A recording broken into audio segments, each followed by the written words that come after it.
His Excellency Sandeep Chakravarti. Berikutnya, marilah kita dengarkan sambutan dari Menteri Agama Republik Indonesia, Profesor Dr. Kiai Haji Nasruddin Umar MA.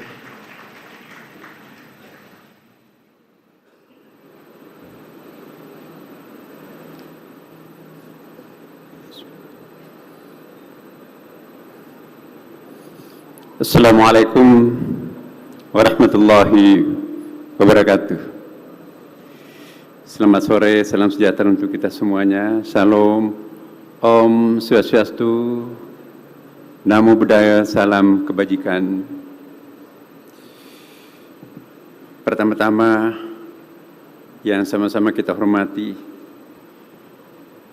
Prime Minister Perdana Menteri India yang baru saja memberikan sambutan sangat panjang dan sangat penuh persahabatan. Ya, mungkin tidak berkelebihan kalau saya mengajak kita tepuk tangan sekali lagi atas sambutan seorang nomor satu India memberikan apresiasi yang sangat luar biasa terhadap pembangunan tempel yang luar biasa ini. Yang saya hormati senior kita, sahabat kita, Bapak Hashim Subianto, yang jabatan beliau beberapa ya, tapi di sini Ketua Dewan Penasehat Sri Samatana Dharma Alamaya. Hadir juga senior kita, orang tua kita, Bapak Abu Rizal Bakri. Yang saya hormati Bapak Menteri Luar Negeri Republik Indonesia, Bapak Sugiono, yang baru saja memberikan suatu kejutan di depan Perdana Menteri melakukan sebuah lagu India. Ternyata sangat impresif masyarakat di sana. Saya kira kita perlu mencari rekamannya itu, Pak Hashim. Nah, diplomasi seni itu sangat penting. Yang kita hormati Menteri Kehutanan Raja Juli Anthony. Beliau mahasiswa saya, tapi kebanggaan kami mahasiswa lebih pintar daripada dosennya, itu tanda syukur yang sangat luar biasa. Kepala Badan Percepatan Pengentasan Kemiskinan, sahabat saya waktu sama-sama di Inggris kemarin, beliau ngambil S2, saya visiting scholar, Pak Budiman Sujatmiko. Ada sahabat kita yang saya hormati, Pak Wamen Desa, Pak Rizal Patria. Yang sangat kita muliakan juga adalah pimpinan Yayasan Sri Samantan Dharma Alamaya, Dr. A.S. Kobalen.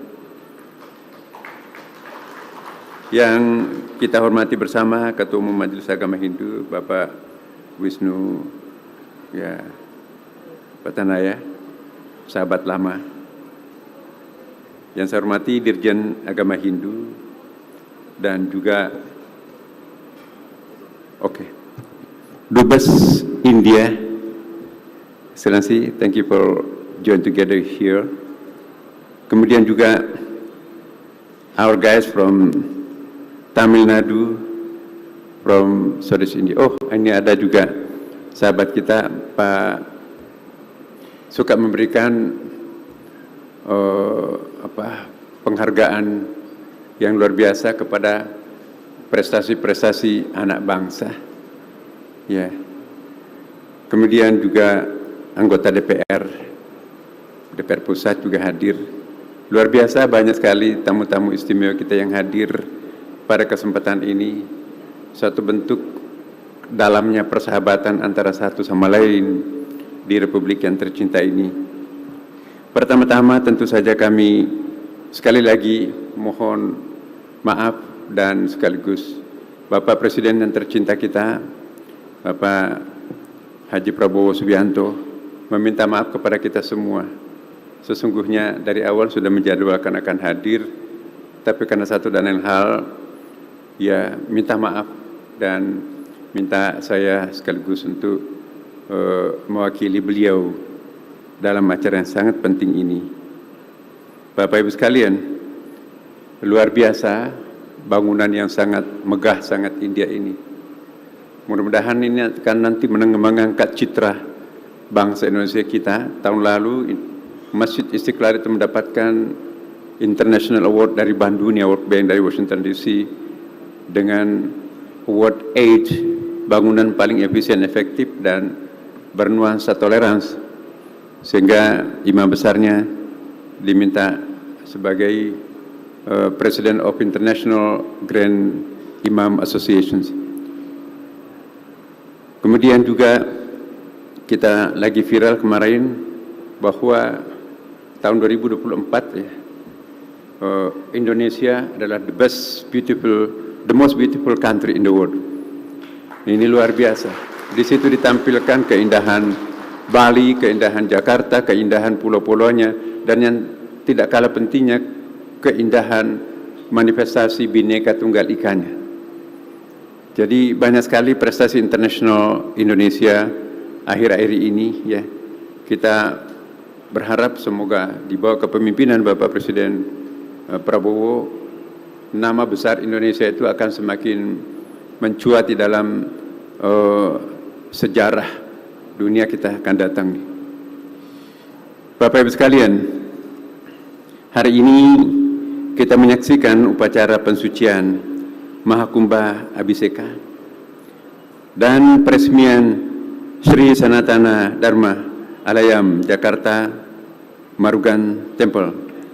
Momen ini bukan sekedar peresmian fisik sebuah tempat ibadah, tetapi juga perwujudan hak asasi manusia dalam menjalankan kebebasan beragama yang dijamin oleh konstitusi.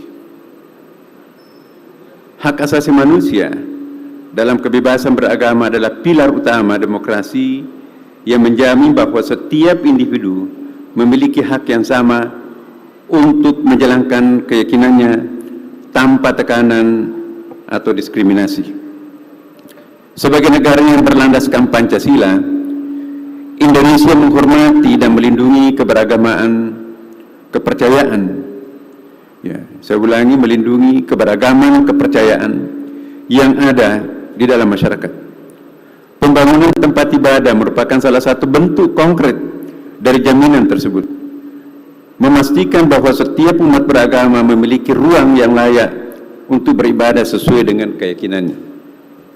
Dalam ajaran agama Hindu, membangun tempat ibadah itu adalah kewajiban suci yang menjadi bagian tak terpisahkan dari dharma umat Hindu dalam mewujudkan keharmonisan spiritual dan sosial, sebagaimana dikatakan dalam Chanakya Niti Sastra ya, pasal 12 ayat 11. Kebenaran adalah ibuku, ilmu pengetahuan suci adalah ayahku, kewajiban suci adalah saudaraku, belas kasihan adalah temanku, kedamaian adalah istriku, memaafkan adalah putraku. Keenam tersebut adalah keluarga bagiku. Ungkapan ini mengajarkan bahwa kewajiban suci adalah bagian daripada keluarga spiritual kita. Sebagaimana juga membangun tempat ibadah merupakan tanggung jawab luhur yang harus dijalankan dengan penuh ketulusan. Sri Sanatana Dharma Alayam Jakarta Marugan Temple ini dapat digunakan untuk merawat keenam keluarga itu agar mampu memancarkan cahaya kedamaian semesta ini. Hadirin yang saya hormati, pemerintah melalui Kementerian Agama berkomitmen untuk mendukung dan mengimplementasikan Astacita yang menjadi visi besar pemerintah Prabowo Gibran.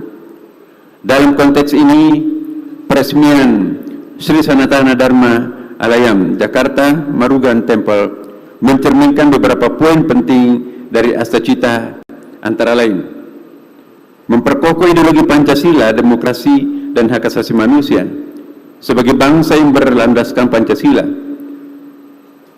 Keberagaman agama dan kepercayaan menjadi kekuatan utama di dalam membangun persatuan dan keharmonisan. Memperkuat penyelarasan kehidupan yang harmonis dengan lingkungan, alam, dan budaya. Tempat ibadah bukan hanya sebagai pusat spiritualitas, tetapi juga sebagai pusat kebudayaan yang merawat nilai-nilai luhur dan kearifan lokal. Meningkatkan toleransi antar umat beragama untuk mencapai masyarakat yang adil dan makmur. Pembangunan rumah ibadah adalah manifestasi nyata dari semangat gotong royong dan kebersamaan di dalam mewujudkan masyarakat yang rukun dan harmonis. Lebih dari sekedar tempat ibadah, Sri Sanatana Dharma Alayam Jakarta Marugan Temple ini juga menjadi simbol cinta kasih kepada Sang Atma, sebagaimana diuraikan di dalam Brad Arnayaka Upanishad. Ya.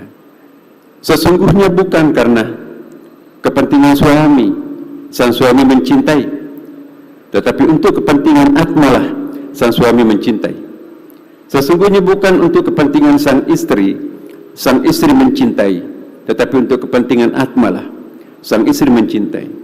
Sesungguhnya bukan untuk kepentingan para putralah para putra mencintai, tetapi untuk kepentingan Atmalah para putra mencintai. Sesungguhnya bukan untuk kepentingan kekayaan itu dicintai, melainkan untuk kepentingan Atmalah kekayaan itu dicintai. Sesungguhnya bukan karena kepentingan ternak itu dicintai, tetapi untuk kepentingan Atma maka ternak itu dicintai. Sesungguhnya bukan untuk kepentingan Brahmana, ya, itu dicintai, tetapi untuk kepentingan Atmalah Brahma itu dicintai. Sesungguhnya bukan untuk kepentingan Ksatria itu dicintai, tetapi untuk kepentingan Atmalah Ksatria itu dicintai. Sesungguhnya bukan untuk kepentingan dunia itu dicintai, tetapi untuk kepentingan Atmalah dunia itu dicintai. Sesungguhnya bukan untuk kepentingan Dewata dicintai, tapi untuk kepentingan Atmalah Dewata itu dicintai. Sesungguhnya bukanlah kepentingan Veda itu dicintai, tapi untuk kepentingan Atmalah Veda itu dicintai. Sesungguhnya bukan untuk kepentingan makhluk itu dicintai, tetapi untuk kepentingan Atmalah makhluk itu dicintai. Sesungguhnya bukan untuk kepentingan semuanya lah, maka semuanya itu dicintai, tetapi semua untuk kepentingan Atmalah, maka semuanya itu dicintai. Sesungguhnya Atma itu, ya, materi, semestinya dilihat, semestinya didengar, dipikirkan, samadhi kepadanya. Ketika kemudian Atma itu terlihat, terdengar, terpikirkan, dan mengerti, ini artinya semuanya dimengerti. Dari ajaran ini kita memahami bahwa membangun tempat ibadah bukan semata-mata karena mencintai bendanya, akan tetapi karena cinta kepada kesadaran Atma yang suci. Cinta sang Atma menjadi landasan filosofis yang sangat mendasar agar sang Asman suci ini mampu membentuk insan-insan beragama yang kokoh dan menyikapi kehidupan ini. Cinta ini juga menumbuhkan kesadaran umat untuk selalu memiliki rasa menghormati, menghargai orang lain, karena sang Atma suci itu maka sama hakikatnya.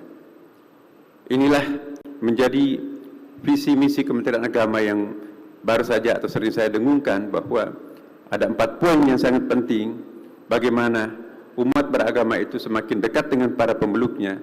Ini pesan Bapak Prabowo kepada saya pada waktu itu, bahwa tantangan kita ke depan, bagaimana pemeluk semakin menyatu dengan agamanya.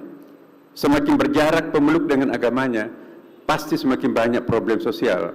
Tapi semakin mendekat, bahkan menyatu antara agama dan pemeluknya, maka itu akan tercipta masyarakat ideal. Karena itu kami mendeklarasikan kurikulum cinta. Apa jadinya kalau setiap guru agama apapun, mengajarkan secara eksklusif agamanya paling benar, yang lainnya sesat, bahkan najis? Bagaimana mungkin anak didik yang sekecil itu didoktrin sebuah perbedaan bahkan bencian? Pasti yang terwujud adalah hanya toleransi semu. Yang kita akan bangun di Republik ini adalah toleransi sejati.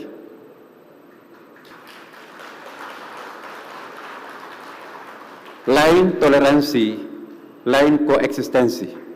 Koeksistensi Anda ada di situ, kami di sini, Anda di sana. Jangan saling mengganggu. Itu koeksistensi, sama-sama eksis. Tapi toleransi lebih dari sekedar itu. Anda di sana, saya di sini, Anda di situ, tapi kita diikat oleh tali cinta yang sangat dalam. Sama-sama kemanusiaannya, sama-sama NKRI-nya, dan ini yang kita wujudkan, dan inilah yang kita harapkan menjadi toleransi sejati. Yang kedua adalah bagaimana membahasa agamakan, bagaimana penyehatan lingkungan yang tempat kita beribadah. Tidak mungkin kita bisa khusyuk beribadah di atas alam yang rusak. Karena itu bahasa agama sangat kita perlukan. Bagaimana alam ini menjadi makmur, alam ini menjadi lestari. Dan yang selanjutnya adalah nasionalisme. Indonesia di persimpangan geografis yang sangat penting. Kalau tidak ada penguatan nasionalisme, jangan-jangan wajahnya hanya mirip Indonesia, tapi isi kepalanya sudah tidak Indonesia lagi. Karena itu penguatan nasionalisme dengan menetapkan, merancang strategi budaya nasional ke depan itu sangat penting. Karena itu Kementerian Agama, tentu kementerian yang terkait kami mengusulkan kepada Bapak Presiden, ini tidak boleh terlambat kita programkan karena ini sangat mendasar untuk ke depan. Bapak Ibu sekalian, kami tentunya berharap bahwa keberadaan Sri Sanata Dharma Alayam ini dapat menjadi pusat spiritual, pendidikan agama, serta penguatan nilai-nilai luhur Hindu bagi umat Hindu di Indonesia. Dengan semangat kebersamaan dan gotong royong, marilah kita terus menjaga keharmonisan dan toleransi antar umat beragama demi mewujudkan masyarakat yang adil, makmur, dan berkeadaban. Demikian yang dapat saya sampaikan. Semoga Tuhan Yang Maha Esa senantiasa memberikan berkah kepada kita semuanya. Om Santi Santi Om. Wassalamualaikum warahmatullahi wabarakatuh. Sadu, sadu, sadu. Kepada Bapak Menteri Agama agar tetap di podium.